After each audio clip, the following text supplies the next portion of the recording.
De que mundo é a felicidade? Você se considera uma pessoa feliz? O que é a felicidade para você?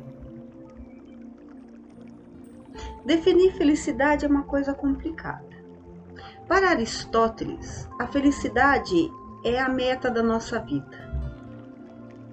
De que meta estamos falando? Qual é a meta da sua vida? Você tem uma? Ela está pautada em quê, essas metas?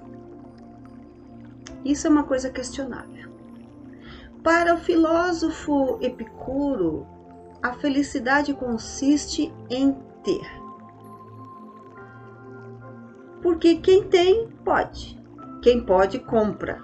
Quem compra, usufrui.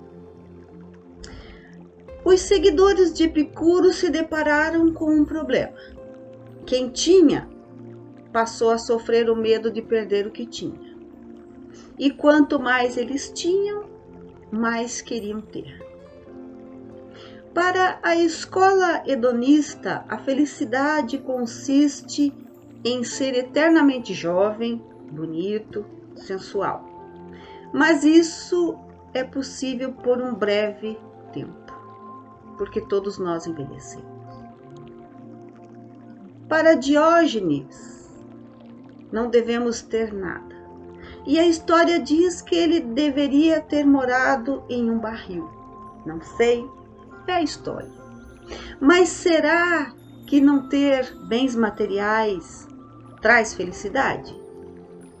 Será que a felicidade é a ausência de problemas? Ter tudo o que se quer? Eu li certa feita que uma habilidade fundamental que nos ajudaria a sermos felizes é a capacidade de lidar com improvisos. Às vezes, nós temos tudo tão certinho na nossa vida, tudo tão ajeitado, tudo tão enquadradinho, e de repente as coisas saem do eixo. Quando nós estamos abertos ao improviso, ao acaso, com certeza nós iremos nos abalar com o problema surgido, mas nós conseguiremos nos equilibrar mais rapidamente. E uma vez equilibrados, estaremos mais felizes porque nós podemos ver as coisas com mais clareza. Não sei. Eu li também que a felicidade é um termo genérico para definir experiências variadas. E é verdade, né? Porque a felicidade ela não é única, ela não está presa em uma coisa só. Porque o que pode trazer felicidade para mim não necessariamente trará para você e vice-versa. Todos nós, ou a maioria de nós, temos o péssimo hábito de colocar a nossa felicidade em um mundo transitório.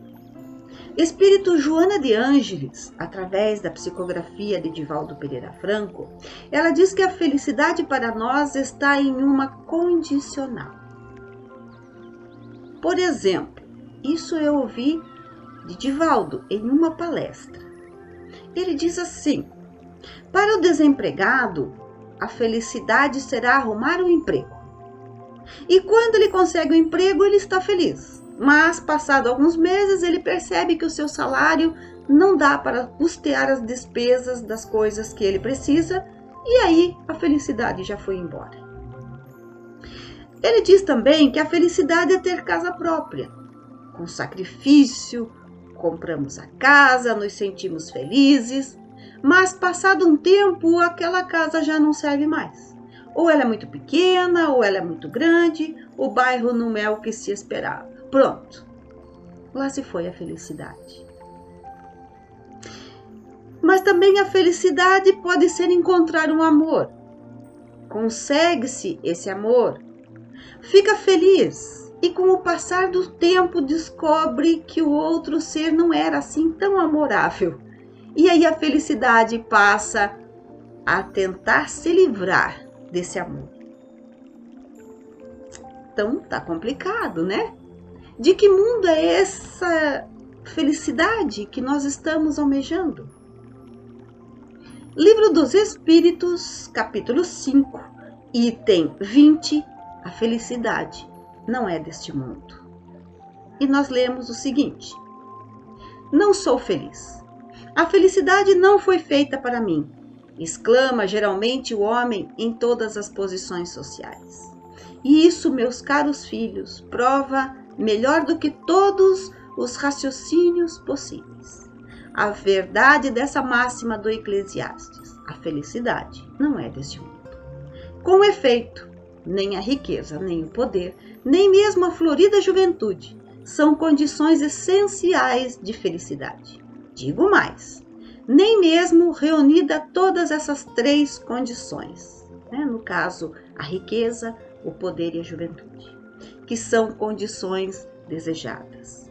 Porquanto incessantemente se ouve, no seio das classes mais privilegiadas, pessoas de todas as idades se queixarem amargamente da situação em que se encontram.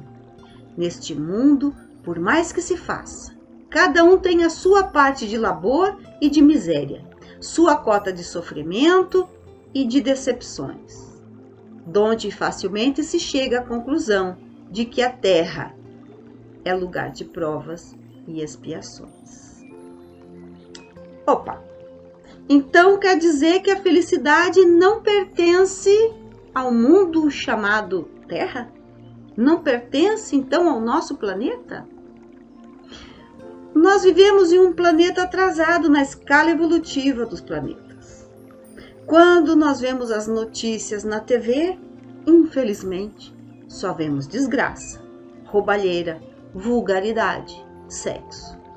A TV só mostra sensacionalismo. Realmente parece que não tem jeito e realmente parece que a felicidade não pertence ao planeta Terra. Livro dos Espíritos, questão 784. Bastante grande a perversidade do homem. Não parece que, pelo menos do ponto de vista moral, ele, o homem, em vez de avançar, caminha aos recuos? Kardec pergunta aos espíritos. E às vezes a gente tem essa impressão mesmo, que as coisas estão piorando. E os espíritos respondem: engana-te, observa bem o conjunto e verás que o homem se adianta, pois que melhor compreende o que é o mal, e vai dia a dia reprimindo os abusos. Faz-se mister que o mal chegue ao excesso, para tornar compreensível a necessidade do bem e das reformas. Vejam que interessante e também verdadeiro. Faz-se mister que o mal chegue ao excesso. Uma boa parte de nós só aprende com sofrimento. Tanto isso é verdade, que nós costumamos dizer para as nossas leis aqui, as leis humanas, que para que elas funcionem é preciso mexer no bolso. Por que é preciso mexer no bolso para as coisas mudar? É como um formigueiro. Se ninguém mexer, aparenta calma. O seu interior está fervendo, mas o lado de fora está numa tranquilidade. E assim acontece conosco.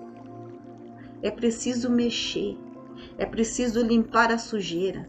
Vai haver revolta, sem sombra de dúvida, às vezes até violência, mas tudo está em conformidade com o mundo em que vivemos. E o Evangelho ele continua, ele diz: todavia, não deduzais das minhas palavras que a terra esteja destinada para sempre a ser uma penitenciária. Não, certamente. Opa! Então, tem jeito ainda. Raul Teixeira, no livro Vida e Valores, ele diz que a felicidade é deste mundo. Ele diz: quem é que não deseja ser feliz?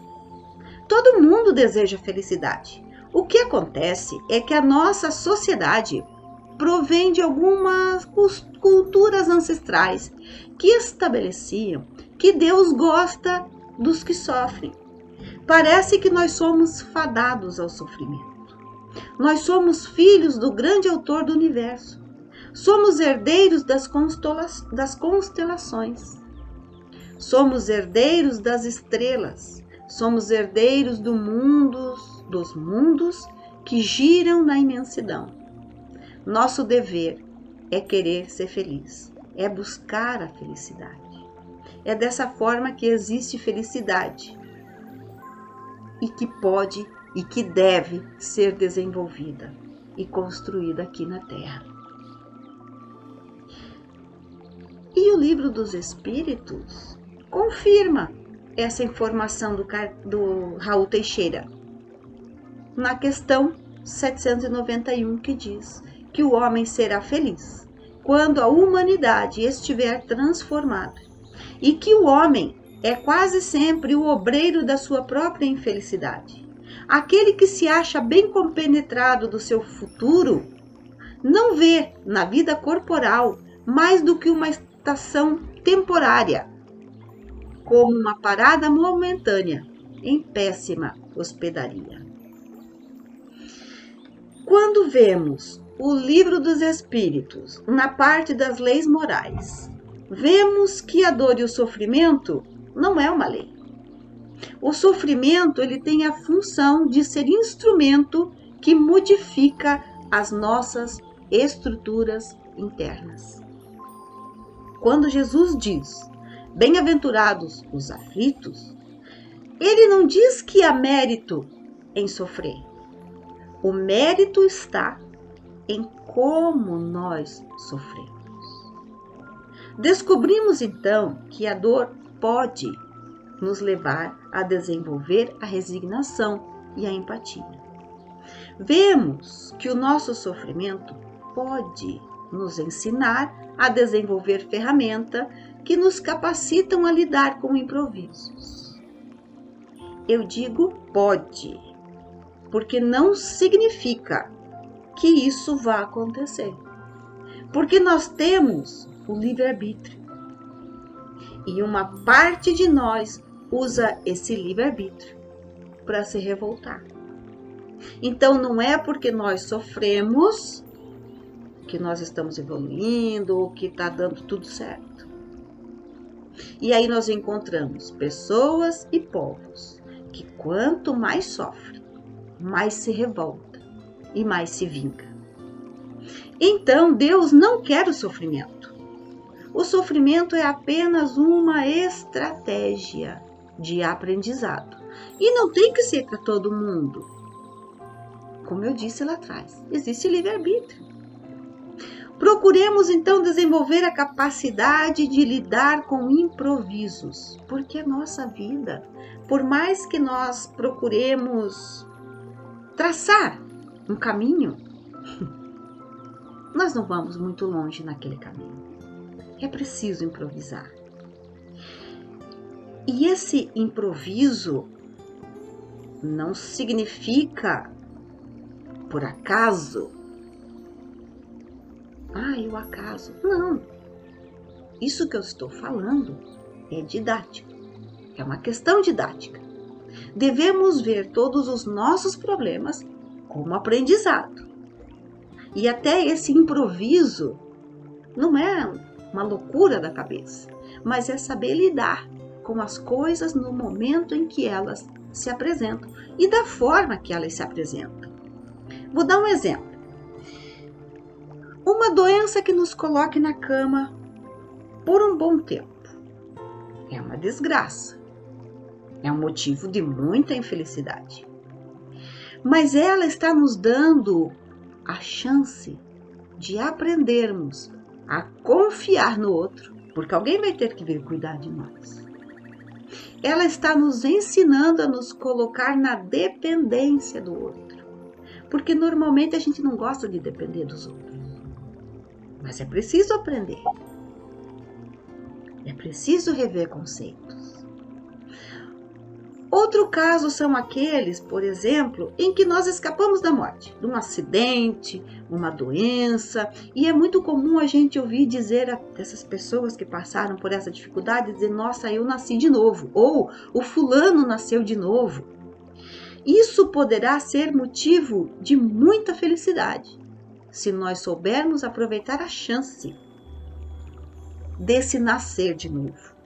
Mas também pode ser de muita infelicidade, se nós deixarmos a oportunidade de crescer. Porque algumas pessoas, depois de, teoricamente, nascer de novo, ela quer aproveitar toda a vida. É o que está acontecendo em algumas coisas que a gente ouve agora nessa pandemia. Eu tenho ouvido as pessoas dizer assim: precisamos rever a vida. É isso que essa reclusão em casa está nos dizendo. Mas sabe o que eu tenho ouvido também de algumas pessoas? Nossa, eu vou aproveitar tudo assim que a pandemia passar. Vou aproveitar, viver a vida, porque eu não sei quando eu vou morrer.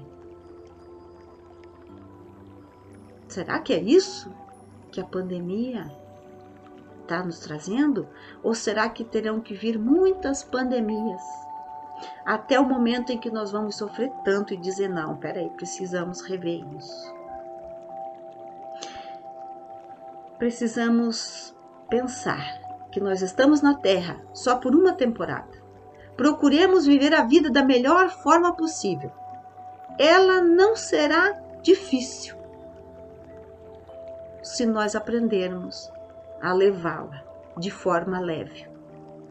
Levar a vida com leveza não quer dizer com leviandade. Não é isso não. Mas é não dificultar aquilo que não precisa ser dificultado. É preciso ter leveza na vida, senão nós adoecemos, criamos inimizades, perdemos amigos. E eu pergunto novamente: de que mundo é a felicidade que nós almejamos? Vamos continuar com o Evangelho. Lá no Evangelho ele diz: consequentemente, se a morada terrena são peculiares as provas e a expiação, forçoso é se admita que, algures, que em algum lugar, moradas há mais favorecidas, onde o espírito, conquanto aprisionado, ainda numa carne material, possui em toda a plenitude os gozos inerentes à vida humana.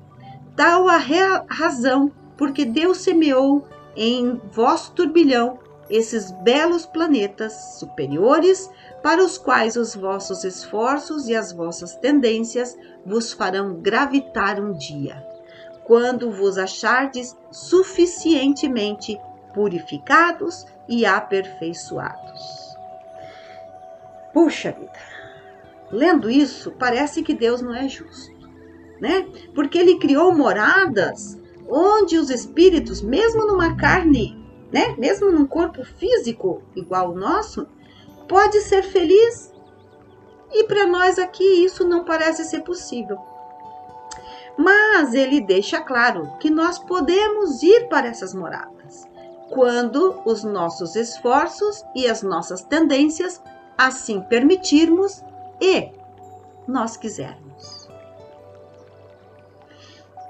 E fechando o pensamento desse trecho do Evangelho, ele diz, em tese geral, pode afirmar-se que a felicidade é uma utopia, a cuja conquista as gerações se lançam sucessivamente, sem jamais lograrem alcançá-la. Se o homem ajuizado é uma raridade neste mundo, o homem absolutamente feliz jamais foi encontrado. O em que consiste a felicidade na Terra é coisa tão efêmera que aquele que não tem a guiá-lo à ponderação, que por um ano, um mês, uma semana de satisfação completa, todo o resto da sua experiência é uma série de amarguras e de decepções.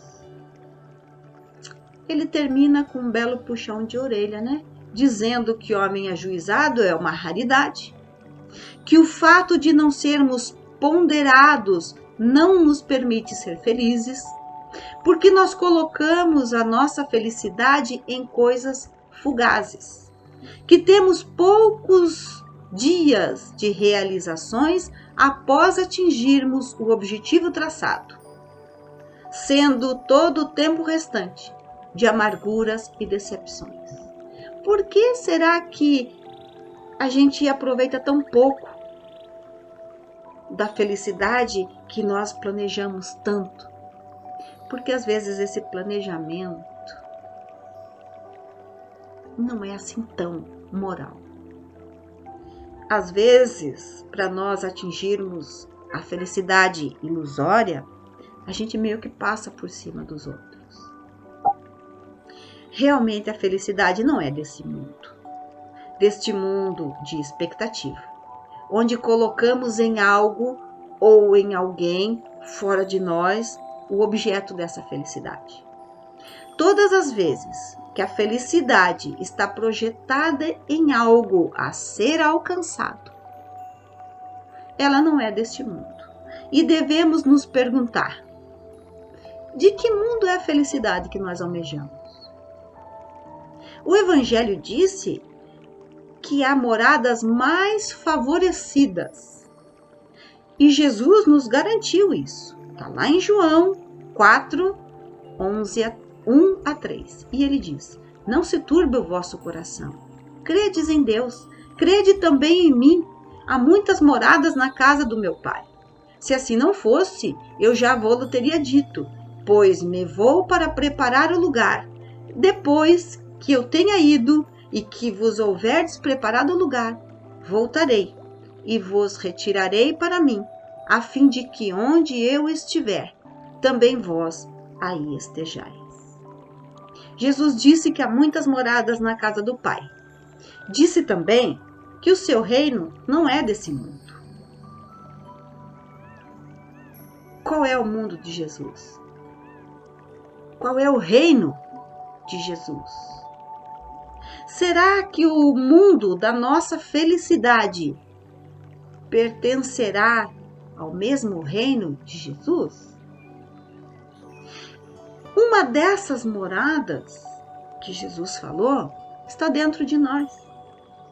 Jesus veio e esteve entre nós, deixou seu legado, voltou para as esferas de luz, onde aguarda a todos nós. Mas enquanto estamos a caminho, Ele também não nos deixou. Ele disse que nós somos filhos de Deus. Portanto, sabemos que o sentido da felicidade existe e está dentro de nós. A dificuldade está em saber como acessá-la, onde buscá-la. Pior ainda, temos a dificuldade em reconhecer que nós já temos a felicidade. E na maioria gigante das vezes, só nos damos conta disso quando a perdemos. E é comum dizermos: eu era feliz e não sabia. Apesar de toda essa loucura que nós vivemos, é possível encontrar a felicidade relativa ao nosso tamanho. Podemos começar com um ensino de Paulo. Está lá em Tessalonicenses. Em tudo dai graça, porque essa é a vontade de Deus em Cristo Jesus para convosco. Em tudo dai graça. Quando você vê a graça de Deus em tudo, a felicidade, por menor que seja, ela começa a se instalar. Joana diz que o sentimento de gratidão surge com a mais elevada expressão de amadurecimento psicológico do indivíduo. Quando nós damos graça por tudo, o quadro das coisas à nossa volta muda de cor. Vamos procurar encarar a vida com mais alegria. Dificuldade e problema, todos nós temos. A alegria é um patrimônio que se adquire. A alegria torna a vida leve, tira a sisudez. Como eu disse anteriormente, não significa levar a vida com leviandade, com irresponsabilidade, não é isso não. Mas é levar com leveza. De bom humor ou de mau humor, o problema existe para todos nós. O que difere é que com humor nós adoecemos menos. Tem um livro que não tem nada a ver com o espiritismo, ele chama Sem Segredo das Pessoas Felizes. O autor dele é David Niven. Ele é psicólogo e ele diz assim: costumamos achar que as pessoas felizes ou infelizes já nascem feitas, mas não é assim. Tanto as pessoas felizes quanto as infelizes fazem coisas que criam e reforçam o seu estado de espírito. As pessoas felizes permitem-se ser felizes. As pessoas infelizes continuam a fazer coisas que aborrecem, que prejudicam e contribuem para a sua infelicidade. Nós somos aquilo que nós pensamos. Se o meu pensamento é de infelicidade, tudo à minha volta é infelicidade. Se eu sou uma pessoa feliz, tudo à minha volta é felicidade. Mas não é essa felicidade de ficar rindo, de ficar só fazendo piada. Não é isso. É de ter fé que amanhã vai ser melhor. Sócrates diz que para termos a felicidade, precisamos ter 3 valores morais: consciência tranquila, coração pacificado e caráter reto. Divaldo Pereira Franco diz que precisamos amar a vida e não as coisas da vida. Evitar dependências emocionais perturbadoras. Evitar os vícios morais, sabe? A fofoca, a maledicência, a inveja, rancor e tantos outros vícios que nós temos. E cultivar a raiva. Divaldo diz que existem pessoas que cultivam raiva. Já pensou que coisa triste? Nós precisamos cuidar da raiva. Porque nós temos direito a ter raiva, sabe? A gente escuta também, principalmente no meio espírita: ai, você não pode ter raiva, você é espírita. Mas antes de ser espírita, nós somos seres em evolução. Nós podemos ter raiva, sim. E nós precisamos, inclusive, reconhecer que nós estamos com raiva. Só que nós precisamos reconhecer que nós não somos a raiva. A raiva, ela vem porque, obviamente, aconteceu alguma coisa que nos desequilibrou. Nós devemos sentir, nós devemos nominar e logo em seguida começar a trabalhar para diluir essa raiva. Porque se nós não nominarmos, se nós não cuidarmos, nós de fato, de verdade, nós adoecemos. É dor de cabeça, é um problema estomacal. Ela faz mal. O não reconhecer faz mal.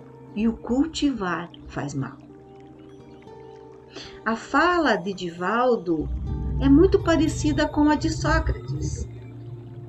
Cada um procura aquilo que fica mais fácil, aquilo que é mais importante. Sócrates disse: consciência tranquila, coração pacificado e caráter reto. Divaldo diz: amar a vida e não as coisas da vida. Divaldo diz, que nós não devemos amar as coisas. Niven diz: goste daquilo que você tem. As pessoas satisfeitas apreciam aquilo que tem na vida e não se preocupa em compará-la com o que os outros têm. Valorize o que se tem, em vez de lastimar-se pelo que não tem ou não se pode ter. Muito parecido com a fala de Divaldo. Ame a vida. Ame aquilo que você tem, não aquilo que você não tem e não aquilo que o outro tem. Divaldo diz que devemos cuidar da raiva Niven diz: dê um tempo para adaptar-se às mudanças. Não espere sentir-se imediatamente à vontade depois de uma mudança ou uma nova situação. É necessário um certo tempo para ajustar-se. Se você aprender a ter paciência nesse processo de adaptação, as mudanças que fizer no futuro serão bem mais fáceis. Poucos de nós se sentem confortável com as mudanças que ocorrem na nossa vida. Por isso é preciso desenvolver a paciência. Espírito André Luiz, no livro Na Era do Espírito, capítulo 26, ele nos dá algumas regras de felicidade. Ele diz assim: pense com a mente aberta. Devemos aprender a viver com a mente aberta, estarmos em constante aprendizado. Assim não nos tornamos os donos da verdade. Nossa, a coisa mais triste são as pessoas que elas são as donas da verdade. Não admite que elas estejam erradas e que os outros estão certos. Aqueles de nós que não lidamos com isso, vamos nos tornar idosos chatos, senhores da verdade. André Luiz diz: pense por si mesmo. Ouvir conselhos e críticas é muito importante. Lembre-se, nós não somos os donos da verdade. Mas é preciso lembrar também que o caminhar é nosso. Então eu vou ouvir o conselho de alguém, eu vou ouvir a crítica de alguém e eu vou analisar, eu vou refletir sobre. E a minha caminhada vai dar em cima dessa minha reflexão, não em cima do conselho e nem em cima da crítica. André Luiz diz: pense de modo construtivo. Evite usar palavras negativas. Isso já é uma reflexão em cima da fala do André. Não foi ele que falou isso. Mas vamos aproveitar, como eu coloquei lá atrás também, que nós somos muito essa energia do nosso pensamento. Vamos aproveitar, renovar o nosso vocabulário. Evite falar em negativo. Vou dar um exemplo. Evite falar, por exemplo, você vai pedir para alguém: olha, não me deixe esquecer de passar no mercado. Ao invés de usar uma negativa para um pedido, use de uma afirmativa. Diga: fulano, me ajuda a lembrar de passar no mercado? Parece bobo, né? O que tem eu dizer, não me deixe esquecer? Só que o nosso cérebro, ele não trabalha muito bem com negatividade. Então, quando você diz, não me deixe esquecer, ele já está, o cérebro, admitindo que eu vou esquecer. Coisas do cérebro. Aí você vai dizer, nossa, mas isso é bobo, isso não tem nada a ver.